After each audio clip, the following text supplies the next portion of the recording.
Bueno, el derecho al aborto en Argentina, eso no es algo que apareciera de la noche a la mañana. Fue el resultado de un viaje legal, la verdad, larguísimo y muy complejo. Así que hoy vamos a meternos de lleno a desgranar precisamente eso. ¿Cómo se pasó de considerarlo un delito a un derecho? Analizando las claves de su evolución jurídica.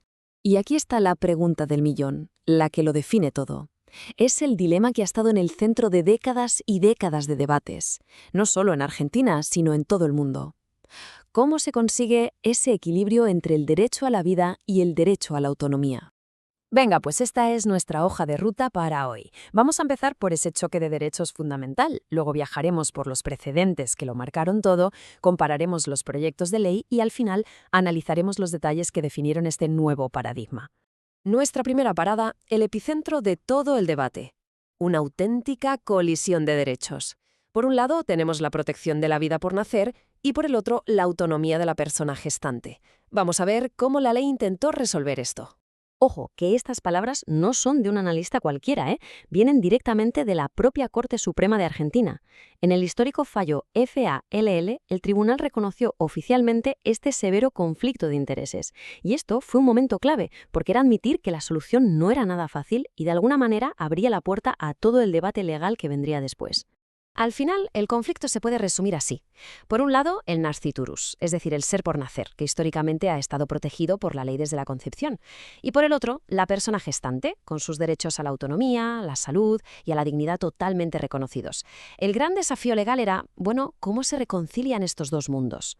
Claro, la ley de 2020 no surgió de la nada, fue la culminación de un camino muy largo. Para entenderla bien, hay que mirar atrás y ver los hitos que fueron moldeando pieza a pieza todo el panorama legal.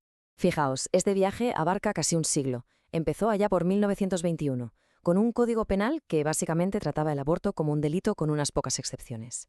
El gran punto de inflexión sin duda llegó en 2012 con el fallo FAL, que amplió muchísimo la interpretación de esas excepciones.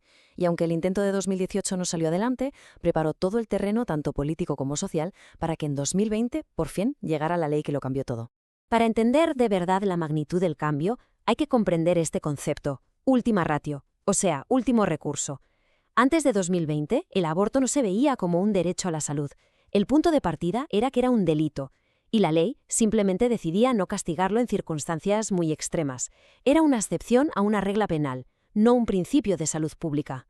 Entonces, ¿qué fue lo que cambió entre el no de 2018 y el sí de 2020? Pues si comparamos los dos proyectos, descubrimos que hubo unos ajustes estratégicos que fueron, sin duda, la clave para que la ley final se aprobara.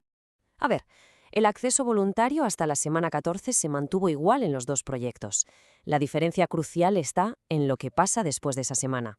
En 2018 se hablaba de causas específicas, como la inviabilidad fetal.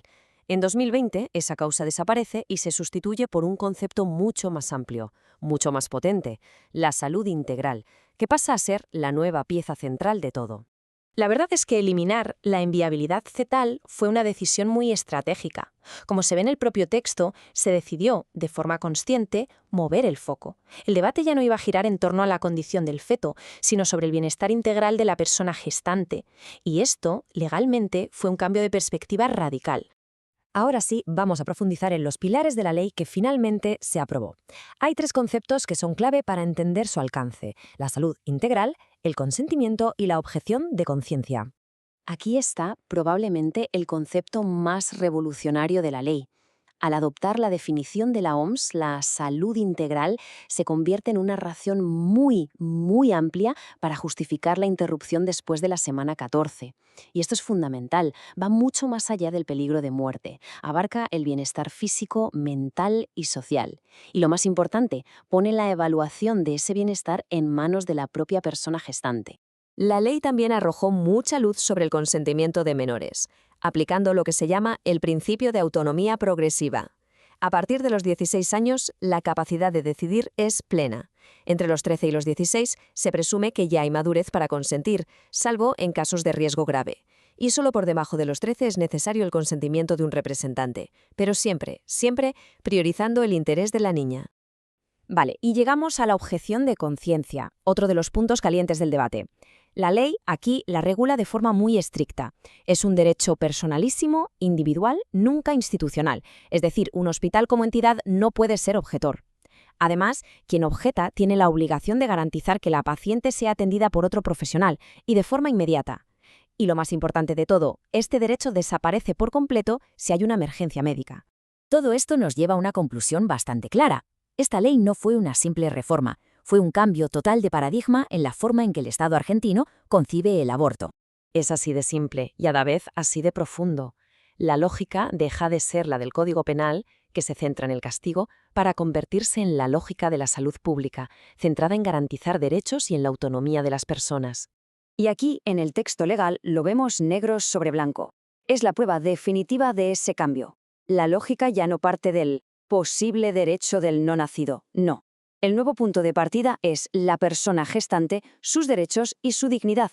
Es una inversión completa de la jerarquía de valores que tenía el sistema anterior. La batalla legislativa puede que haya terminado, pero el camino desde luego continúa. Los nuevos desafíos ya no están en el Congreso, ahora están en los hospitales, en los tribunales y en la propia cultura. La plena implementación de esta ley, ese es, sin duda, el siguiente capítulo en esta larga evolución jurídica.